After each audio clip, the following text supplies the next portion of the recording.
Nationally বাংলাদেশকে represent করেছো, তোমাদের এক্সপেরিয়েন্স কেমন ছিল? হ্যাঁ, যখন আমি রিপ্রেজেন্ট করেছি আমি অনেকগুলো ইন্টারন্যাশনাল ফ্রেন্ডস বানিয়েছি। সো এখন আমি যে কোনো কান্ট্রিজে গেলে আমার অনেকগুলো ইন্টারন্যাশনাল ফ্রেন্ডস আছে। Wow, very nice. আর আমি যখন রিপ্রেজেন্ট করেছি তখন আমি ওখানকার টাউন হোল্ডার হিসেবে বাংলাদেশে এসেছি। ওয়াও, তোমার?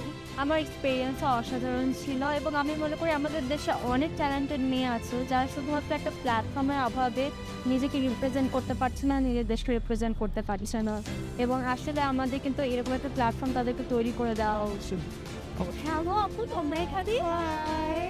ওয়াও, আমি তোমাদেরকে প্রেজেন্টে দেখেছি, তোমরা দেশকে রিপ্রেজেন্ট করেছো, নিজেদেরকে রিপ্রেজেন্ট করেছো। জানো আমারও খুব ইচ্ছা, তো আমি তো হিজাব করি, কিভাবে সম্ভব? এটা কোনো সমস্যাই না, আমাদের পোশাক কখনো আমাদের ব্যক্তিত্বকে রিপ্রেজেন্ট করে না। সো তুমি যেটা পড়তে কমফোর্টেবল ফিল করো তুমি সেটা পরে নিজেকে রিপ্রেজেন্ট করতে পারবে এবং নিজের দেশকে রিপ্রেজেন্ট করতে পারবে।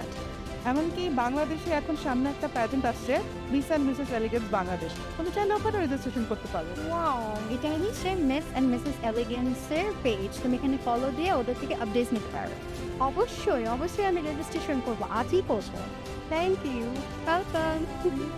যদি নিজেকে তৈরি করতে চান, যদি নিজেকে রিপ্রেজেন্ট করতে চান, যদি নিজের দেশকে রিপ্রেজেন্ট করতে চান আর এরকম একটি ক্রাউন হোল্ড করতে চান, তাহলে যুক্ত হয়ে যান মিস অ্যান্ড মিসেস এলিগেন্স বাংলাদেশে।